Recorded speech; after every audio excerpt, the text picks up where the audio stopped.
മുകളിൽ കാണിച്ചിരിക്കുന്ന ബുക്കുകൾ രണ്ടും ഞാൻ എഴുതിയതാണ്. രാജേശ്വരി വെങ്കിട്ടരമണൻ.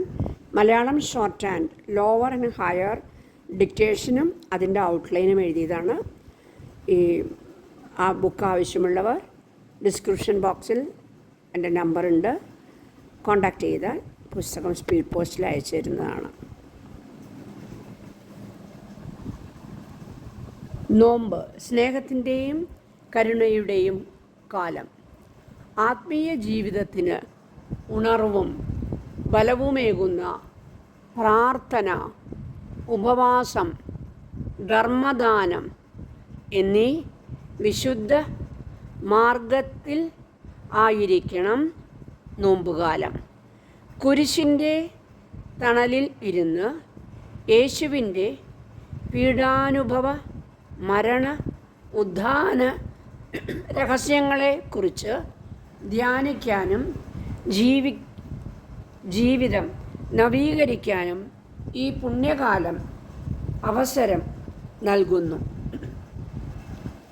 ഉദാരമതിയും ക്ഷമാശീലനും കാരുണ്യവാനും സ്നേഹസമ്പന്നനും ആയ കർത്താവിലേക്ക് തിരികെ വരാനുള്ള ആഹ്വാനമാണ് നോമ്പ് കാലത്ത് ലഭിക്കുന്നത്.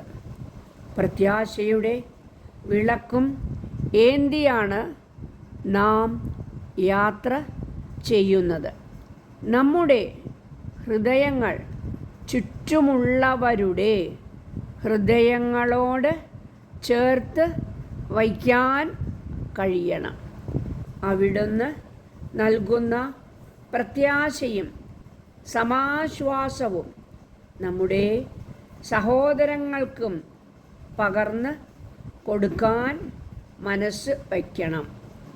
പല കാരണങ്ങളാൽ പ്രതീക്ഷ നഷ്ടപ്പെട്ട് വ്യതകൾ അനുഭവിക്കുന്ന ഒട്ടേറെ സഹോദരങ്ങൾ സമൂഹത്തിൽ ഉണ്ട്. സുരക്ഷിതമായി അന്തി ഉറങ്ങാൻ ഭവനം ഇല്ലാതെ വിഷമിക്കുന്ന കുടുംബങ്ങൾ ഉണ്ട്. മിതവ്യയത്തിലൂടെ ത്യാഗപൂർണമായി സ്വരക്കൂട്ടുന്ന ചെറിയ തുക എങ്കിലും ഈ നോമ്പ് കാലത്ത് ഭവന നിർമ്മാണത്തിന് ബുദ്ധിമുട്ടുന്ന തീർത്തും അർഹമായ ഒരു കുടുംബത്തിന് നൽകാൻ കഴിഞ്ഞാൽ പ്രത്യാശയുടെ വെട്ടം പകർന്ന് കൊടുക്കുന്നവരായി നാം മാറും. വിവിധ രോഗങ്ങളാൽ ക്ലേശിക്കുന്നവരും നിരാശയിൽ കഴിയുന്നവരും നമ്മുടെ അയൽപക്കങ്ങളിൽ ഉണ്ടാകും.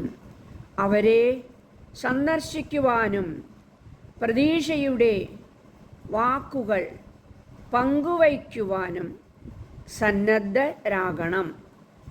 ഈ നോമ്പുകാലത്ത് നിരാലംബരും രോഗികളും ആയവരെ സന്ദർശിച്ച് അവർക്ക് പ്രതീക്ഷയുടെ വെളിച്ചം പകർന്ന് നൽകാം. മാതാപിതാക്കൾ മരിക്കുമ്പോൾ അന്ത്യചുംബനം നൽകാൻ മത്സരിക്കുന്ന നമ്മൾ ജീവിച്ചിരുന്നപ്പോൾ എപ്പോഴെങ്കിലും അവരെ സ്നേഹത്തോടെ ആശ്ലേഷിച്ച് ചുംബനം നൽകിയിട്ടുണ്ടോ എന്ന് ചിന്തിക്കുന്നത് ഉചിതമാണ്. പല കാരണങ്ങളാൽ ഒറ്റപ്പെട്ട് പോയവരും നിരാലംബരും പ്രായമായവരും നമ്മുടെ സാമീപ്യവും സ്നേഹവും ആഗ്രഹിക്കുന്നുണ്ട്. കുടുംബങ്ങളിലും ചുറ്റുവട്ടത്തും നമ്മുടെ സാന്നിധ്യം ഇപ്രകാരം കൊതിക്കുന്നവർ ധാരാളം ഉണ്ട്. അവർക്ക് വേണ്ടി അല്പസമയം മാറ്റി വയ്ക്കാൻ സാധിച്ചാൽ നാം നടത്തുന്ന പ്രത്യാശയുടെ തീർത്ഥാടനം അർത്ഥപൂർണമാകും. നമ്മുടെ സഹോദരങ്ങൾക്ക് പ്രത്യാശയുടെ പ്രകാശം പകർന്ന് ഈ നോമ്പുകാലം ധന്യമാക്കാം. അങ്ങനെ കാരുണ്യവാനും സ്നേഹസമ്പന്നനുമായ കർത്താവിലേക്ക് പൂർണ്ണ ഹൃദയത്തോടെ തിരിച്ചു വരാം.